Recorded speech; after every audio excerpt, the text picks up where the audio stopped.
você a abrir a sua Bíblia na carta de Paulo aos Filipenses, capítulo 4, versos 6 e 7. Você que está em casa também, acompanhe essa leitura em Filipenses, capítulo 4, versos 6 e 7.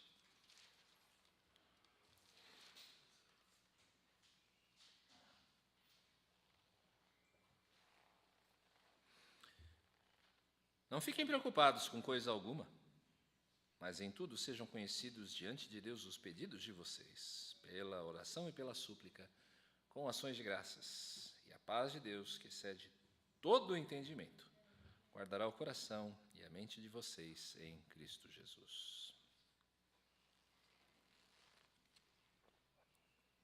Você precisa fazer hoje, agora, uma escolha consciente pela paz. Enquanto a maioria das pessoas faz uma escolha inconsciente de normatizar a ansiedade quase que como um modo de vida, você precisa resistir.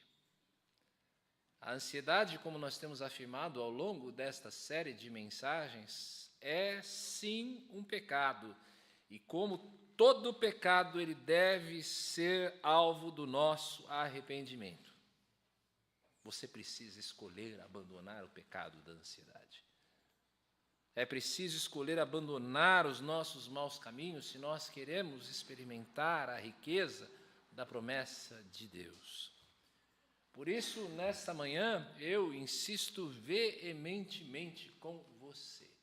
Escolha ter paz.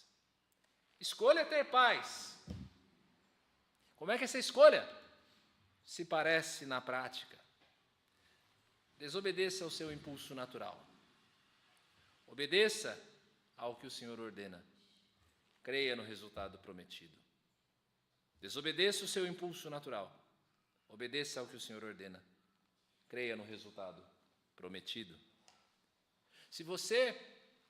Pode passar. Isso. Se você escolhe ter paz, em lugar de cultivar a ansiedade, o primeiro passo é nadar contra a corrente dos ansiosos. Desobedeça o seu impulso natural.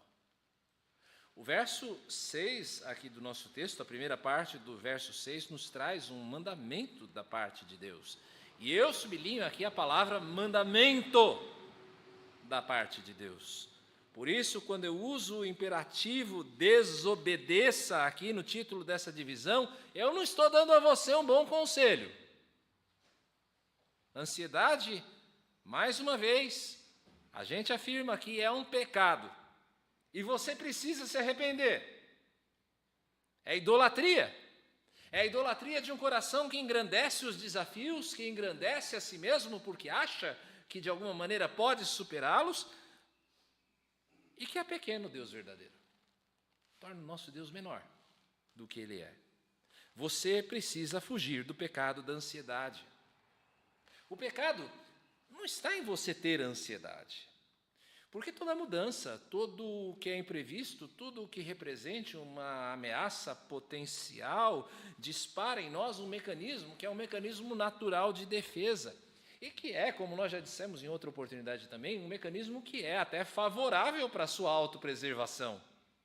Ninguém está dizendo aqui para você, olha, seja impassível, suporte estoicamente. O ponto é que você não permita que a ansiedade seja uma constante, que a ansiedade seja o seu estado natural. A versão revista e atualizada, a meu ver, é mais precisa aqui na tradução. Não andeis ansiosos. Que não seja o seu costume a ansiedade. A ansiedade não pode prevalecer. Por isso é que eu chamo você a desobedecer o seu impulso natural. Por isso que eu estou dizendo a você, desobedeça o seu impulso natural. Parece que hoje nós temos uma certa compulsão à ansiedade. Nós normalizamos a ansiedade no mesmo pacote de uma vida de agitação excessiva, em que não cabe descanso, em que você não pode simplesmente ceder a um tempo de ócio. Considere o próprio exemplo de quem está escrevendo esta carta, o apóstolo Paulo. Nós conhecemos o fim da história de Paulo. Nós sabemos que depois que ele escreve essa carta aos Filipenses, ele é libertado desse encarceramento em Roma e ele segue adiante com a sua missão. A gente sabe disso. Eu e você, na perspectiva da história, nós sabemos. A gente até minimiza esse momento aflitivo do apóstolo Paulo por conta desse nosso conhecimento a posteriori da situação dele. Mas Paulo não sabia do que nós sabemos quando ele escreveu essa carta. Não há certeza para o apóstolo Paulo o que é que vai acontecer nos próximos dias. Paulo revela que ele está preocupado com as igrejas plantadas por ele. Paulo se mostra preocupado com o bem-estar dos irmãos. No entanto, e por que não, de maneira chocante, Filipenses é conhecida como a carta da alegria. Não é contraditório? Não parece contraditório? Paulo tem um segredo aqui que ele nos mostra, que o segredo é não permitir que a ansiedade, as preocupações se tornem o seu guia. Paulo faz uma escolha clara em cumprir o que ele mesmo ordena mais adiante, no verso 8 desse capítulo.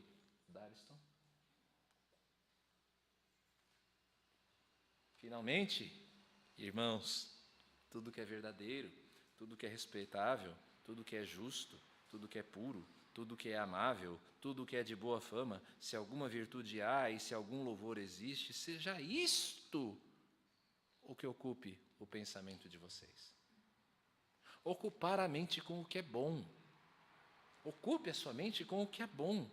Por isso é que eu tenho insistido com você ao longo de toda essa pregação, de toda essa série de mensagens, pregue a sua própria alma. Pregue a sua própria alma. Desobedeça o seu impulso, o seu instinto natural de permanecer ansioso. Ok, todos aqui comigo? Menos ansiosos? Desobedeça, então, o seu instinto natural de permanecer ansioso quando as coisas não parecem fluir tão bem quanto o esperado. Então não há nada que vale a nossa ansiedade. Nada. Nem quando o emprego está sob ameaça, nem quando os planos falham, nem quando a doença ataca. Não, por nada, diz Paulo aqui. Nada. Há muito que pode produzir ansiedade em nós, como nós já dissemos em outros momentos, mas não existe nada que valha a nossa preocupação. Primeiro, porque toda preocupação é inútil. A nossa preocupação não é capaz de produzir nada que realmente vale a pena, à exceção, é claro, do impulso positivo de fazer alguma coisa. Segundo, porque a nossa ansiedade ofende a Deus. Terceiro, porque o nosso Pai Celeste sabe muito bem do que nós necessitamos. Nada pode nos manter num estado consciente, contínuo de ansiedade. Quando nós vamos ao médico, é porque nós confiamos que ele sabe como vai nos tratar. Senão você não iria. Quando eu coloco o endereço no GPS do meu celular, é porque eu confio que ele vai me orientar para onde eu preciso ir. Quando eu compro um ingresso para uma peça de teatro e saio de casa, é porque eu acredito que o meu lugar está reservado. Qual é a base que eu tenho para acreditar em tudo isso? Que base eu tenho para acreditar que todas essas coisas são verdadeiras? No entanto, eu tenho, e você tem, a palavra de Deus diante de nós. Nós conhecemos o modo como o Senhor conduz a história. Nós sabemos que o Senhor nos ama a ponto de dar por nós o seu Filho. E ainda assim, mesmo sabendo de tudo isso, com muito mais base de certeza do que todos esses outros exemplos que eu dei aqui, ainda assim nós duvidamos. Ficar nervoso com congestionamento ajuda o trânsito a fluir melhor. Não conseguir dormir porque a empresa em que você trabalha vai mal das pernas, garante o seu emprego. Há uma parte, é claro, que cabe a você em fazer o melhor que você pode, mas, em última instância, a nossa sorte cabe ao Senhor, como nós lemos lá em Provérbios 16, 33.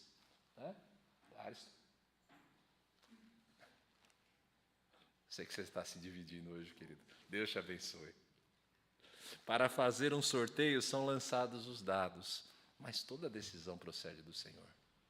Você faz a sua parte, mas a decisão procede do Senhor. Resista ao seu impulso natural em dar lugar a um estado contínuo de ansiedade. Há, entretanto, nesse texto, na segunda parte desse verso 6, uma ação muito mais positiva para nós. Obedeça ao que o Senhor ordena. Desobedeça ao seu impulso natural, obedeça ao que o Senhor ordena. Na segunda parte desse verso 6 aqui, Paulo mostra um caminho alternativo à ansiedade. Que caminho é este? Veja só, sejam conhecidos diante de Deus os pedidos de vocês, pela oração e pela súplica com ações de graças. Sejam conhecidos diante de Deus os pedidos de vocês. É oração. A resposta à ansiedade é prece. As crianças são excelentes mestras para nós nesse sentido. Se elas estão com fome, elas correm aos pais. Se elas caem e se machucam, é aos pais que elas pedem consolo. É aos pais que elas pedem o curativo. Se elas estão com medo com as sombras da noite, é para a cama dos pais que elas vão. Em ocasiões assim, nós entendemos por que Jesus diz que o reino dos céus é dos pequeninos. Em ocasiões assim, nós entendemos porque os salmos dizem que o perfeito louvor sai da boca das crianças. Por que razão, meus irmãos? Porque que eu e você, quando nós crescemos, nós nos tornamos tolos ao ponto de nós não recorrermos em oração ao nosso Pai Celestial, que é muito superior a qualquer pai terreno, muito mais amoroso, muito mais poderoso, muito mais sábio. A gente devia aprender com as crianças, ou sermos lembrados do que é ser criança diante de Deus. Em que situações nós devemos orar? Diz Paulo aqui, em tudo. Em tudo. Nada deve nos aprisionar na ansiedade, tudo deve nos manter cativos no amor de Deus. As maiores preocupações devem ser levadas a Deus, as menores também. O que nos parece certo no dia de amanhã deve ser objeto de súplica, a incerteza também. Se nós estamos confiantes de que nós podemos lidar com os desafios à nossa frente, nós devemos recorrer ao Senhor. Se nós estamos temerosos diante da nossa pequenez, diante da nossa fraqueza face aos desafios, também. Ore em tudo. Ore em todo tempo. Ore quando você sente a necessidade de orar. Ore quando você não se sente movido a isso, mas ore. Qual é o conteúdo da oração? Está aqui. Súplica. Súplica. Ore na certeza de que você é ouvido. Você não está falando a um amigo imaginário. Você não está falando com as paredes. Tiago nos diz em sua carta que um homem que ora duvidando é como onda do mar agitada pelo vento. É alguém inconstante. É alguém que não vai alcançar nada da parte de Deus, diz Tiago. Você se lembra da história de Ana, a mãe de Samuel? Ela era uma mulher aflita, com muitas tristezas. Mas tão grande quanto era a angústia de Ana, era também a sua fé. Ana orava com tanto vigor diante das suas aflições que o sacerdote Eli julgou que ela, Ana, era uma mulher que estava embriagada. Responda para si mesmo. Seus joelhos estão calejados, tão calejados quanto o teu coração? Mas essa súplica tem uma companheira, segundo Paulo. É boa advertência do apóstolo. Conversava essa semana com um colega de ministério sobre uma ocasião em que ele misturou remédios e café. Remédios para dor de cabeça, à base de cafeína, e tomou um café em cima. Ele sofreu uma overdose de cafeína enquanto dirigia. Ele disse que ele experimentou uma sensação de visão de túnel, sabe? Aquela visão focada adiante, em que você não consegue enxergar nada no periférico, nada no redor. O estresse da ansiedade, também tem esse poder. Parece que quando você está preso na ansiedade, parece que tudo que existe na vida é aquilo que está causando preocupação em você. Parece que é tudo que existe na sua vida, nada mais acontece. E mesmo a nossa oração pode ser vítima dessa visão de túnel espiritual. Por isso, Paulo nos ordena que os nossos pedidos sejam conhecidos diante de Deus pela súplica, com ações de graças. Você já provou o poder de um coração grato? O coração grato amplia a nossa visão. Nós deixamos de ficar presos apenas no problema presente ou no problema futuro, que pode vir ou não, e nós passamos a considerar aquilo que Deus já fez no passado. Um coração grato se lembra do que Deus fez no passado. Um coração grato percebe aquilo que Deus está fazendo no presente, agora, como Ele está cuidando de nós. Um coração grato nos faz lembrar quem Deus é. Eu ouso aqui subverter o texto de Tiago 5, verso 13. Você está sofrendo? Está ansioso? Faça oração, como o Tiago disse. E cante louvores. A música tem esse poder de nos ensinar e de nos tocar as emoções. Não é verdade que temos cantado aqui uma nova música? Deus, Tu és meu Deus, e certo estou de me encontrar nos braços Teus.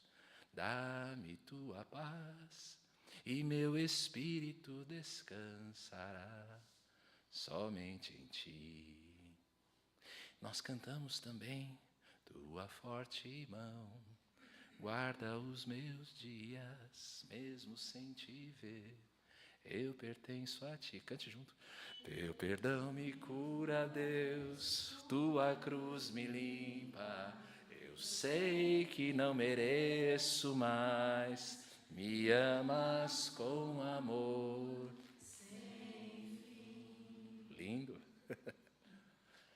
Pensa nisso, você cantando isso aqui no meio da tua tribulação. Eu tenho exortado a você, pregue para a sua alma, não é verdade? Falando lá do Salmo 42, verso 5. Agora algo novo, cante para a sua alma. Canta para a sua alma. Contemple a bondade do Senhor. Contemple o amor do Senhor por você revelado em Cristo. Como o Senhor te conduziu até onde você está. Quantos livramentos. Eu costumo dizer a vocês muitas vezes aqui, geralmente no começo do culto, talvez a semana tenha sido difícil, mas você chegou até aqui. Lembre-se disso. Por isso é que esse texto está nos ordenando, obedeça ao que o Senhor ordena. Leve os seus pedidos a Ele em oração. Falta o coração dorido, gozo, paz, consolação. É porque nós não levamos tudo a Ele em oração. A primeira escolha que você deve fazer para ter paz é desobedecer o seu instinto natural para a ansiedade. A segunda escolha que você vai fazer é obedecer ao que o Senhor ordena, levando tudo a Ele em súplica com ações de graças. A terceira escolha é você exercitar a sua fé no resultado que o Senhor garante aos que o obedeçam. Creia no resultado prometido. Ordenar que nós não andemos ansiosos, mas levemos a Deus em oração, tudo, pode parecer alguma coisa simplista demais. Nós estamos tão acostumados com esse estado de inquietação contínua que simplesmente dizer, olha, ora, Pode parecer uma coisa simples demais. Simplista demais. Parece ser mais fácil e mais efetivo, então, nós agirmos como a maioria. A gente ora, mas a gente se submete a anos e anos de terapia comportamental, doses cada vez maiores ou menores de medicações, ou então toda sorte de auxílio da medicina. Por favor, não me entenda mal, essas coisas têm a sua importância, principalmente nos momentos da crise mais aguda. Às vezes é importante você tomar alguma coisa para pelo menos dar um start. Todavia, eu convido você a considerar aquela promessa que está contida no verso 7. Podemos aí ler novamente? Você pode ler comigo? E a paz de Deus... Você não está com a sua Bíblia aberta, né? Peguei você. Filipenses 4:7. Quer dizer que o pastor fala e todo mundo aceita, é isso? Joia. Filipenses 4, verso 7. E a paz de Deus, que excede todo entendimento, guardará o coração e a mente de vocês em Cristo Jesus. Esse é o resultado prometido da obediência àquilo que o Senhor ordena. Por que é que você deveria crer nessa promessa? Por quê? Eu vou te dar algumas razões. Primeira, por quem a faz. Ela é a paz de Deus. É a paz de Deus. É Deus quem a promete. O mesmo Deus que não muda. O Deus que não se arrepende. O Deus em que não há sombra de variação. Por meio de Jesus, eu e você recebemos paz com Deus. Propiciação. Reconciliação. Nós éramos inimigos de Deus pelo pecado, mas Jesus satisfez a justiça ofendida e agora já não há mais inimizade para quem recebeu a Jesus como seu Senhor e Salvador. E isso quer dizer que você jamais receberá a paz de Deus se você primeiro não receber a paz com Deus. Você entendeu? Você não vai receber a paz de Deus se antes você não receber a paz com Deus. Para que você possa conhecer a paz que Paulo anuncia aqui, você precisa receber a Cristo como seu Salvador e Senhor pessoalmente. Ou então você ainda está num estado de inimizade com Deus. E você não experimentará de modo algum a paz de Deus. Mas uma vez estando em Cristo, Ele nos promete paz. Não é que os nossos problemas vão desaparecer por nós estarmos em Cristo, mas a maneira como nós passamos a receber os nossos problemas é bem outra, porque nós sabemos agora quem nós somos e nós sabemos quem Ele é. Nós somos filhos, amados por Deus, co-herdeiros com Cristo. Nós sabemos que nós temos uma herança inabalável. Nós sabemos que nós jamais estaremos sós. Nós sabemos que nós podemos passar pelo vale da sombra da morte, mas nós estamos seguros nas mãos do nosso bom pastor. Nós sabemos disso. Meu filho menor hoje tem 6 anos, 6 aninhos. Mas desde que ele era pequeno, bebezinho, o carro tem um poder quase sobrenatural sobre ele. Na maior parte das vezes, bastam 5, 10 minutos de movimento para que ele adormeça. E ele dorme pesado mesmo. Às vezes a gente consegue tirar ele do carro e ele desmaiado, a gente sente no braço o peso de quanto que ele desmaiou. Ele não se incomoda com os perigos do semáforo da cidade. Que possa ter alguém que venha assaltar, ou quebrar o vidro para levar o celular. Ele não se preocupa se o carro tem algum problema técnico, se o motor está batendo.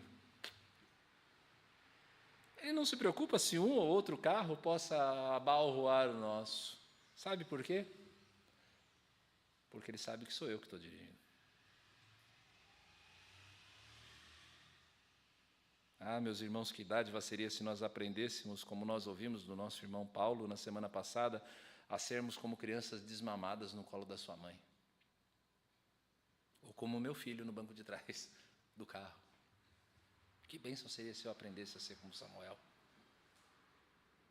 Descansássemos sabendo quem nos conduz. Que a nossa oração está sendo ouvida. que as ações de graças têm a sua razão de ser e que nós sempre vamos receber novos motivos de gratidão. Paz de Deus. Outro motivo por que você deve crer nessas promessas: a paz que Deus nos dá é inigualável.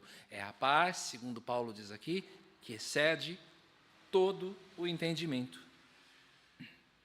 Paulo está ecoando aqui uma promessa do próprio Jesus, que nós lemos na liturgia em João 14.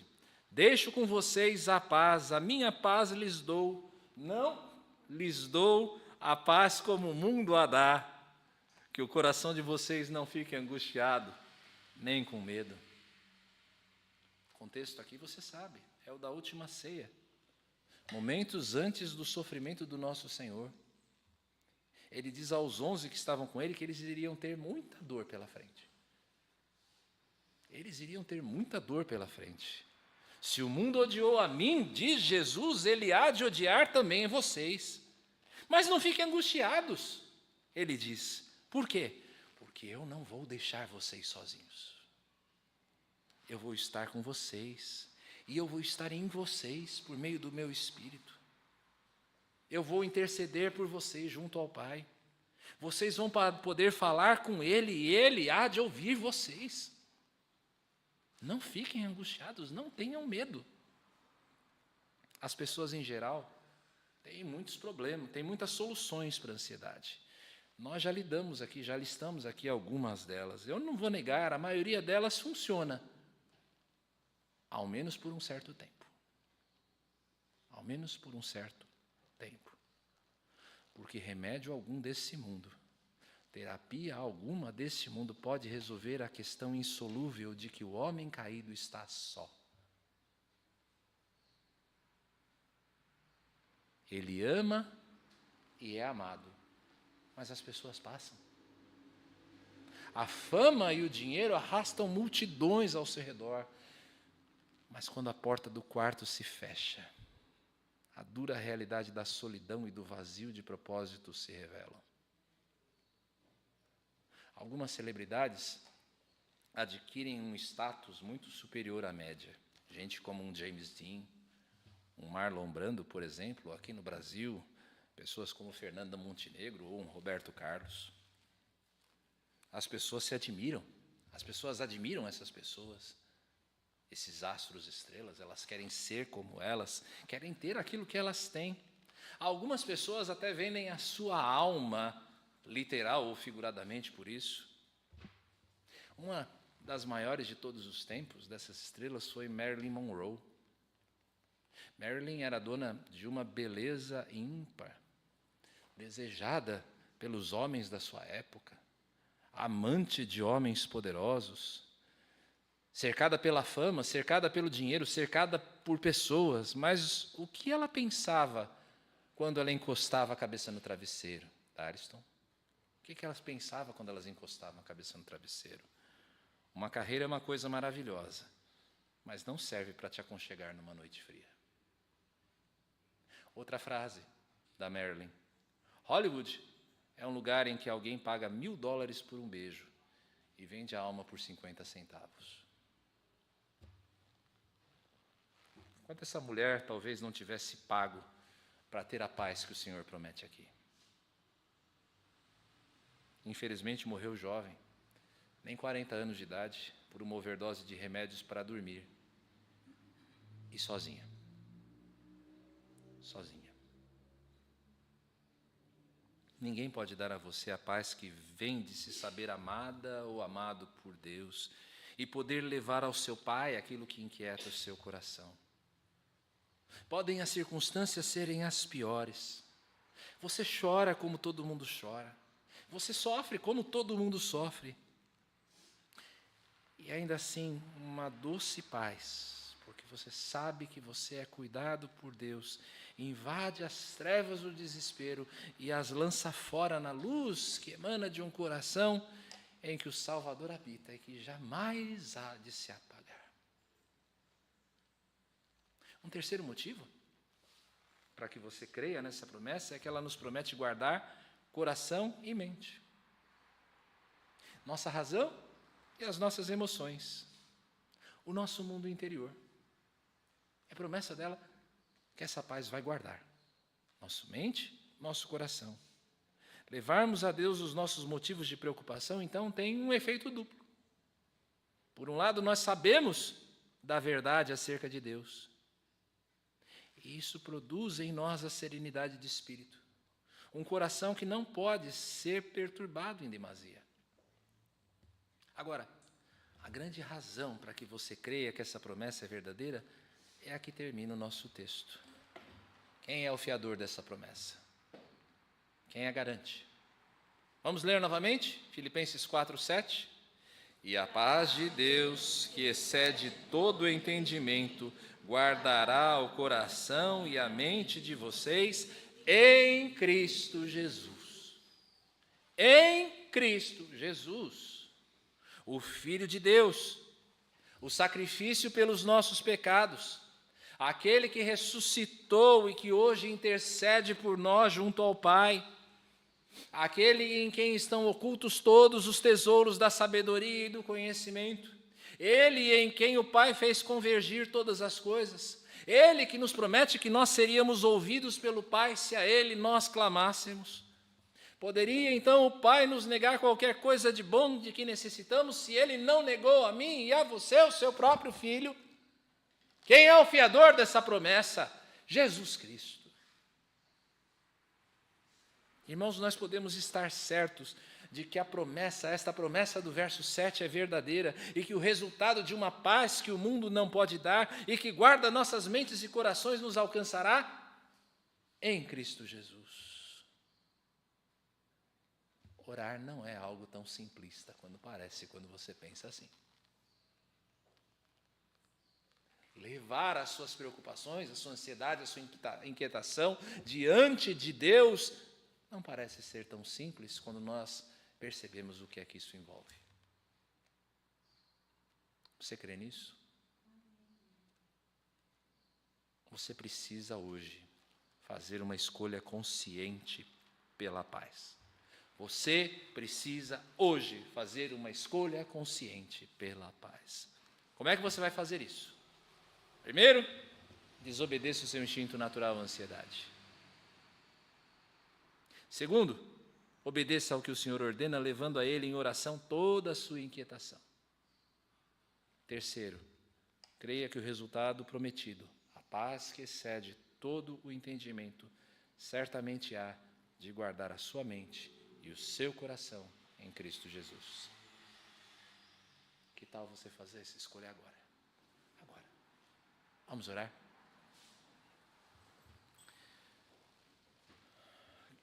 Que os nossos corações ansiosos, Senhor, os corações ansiosos desta igreja e daqueles que nos ouvem, ó Deus, ainda que à distância, possam agora fazer uma escolha consciente pela paz.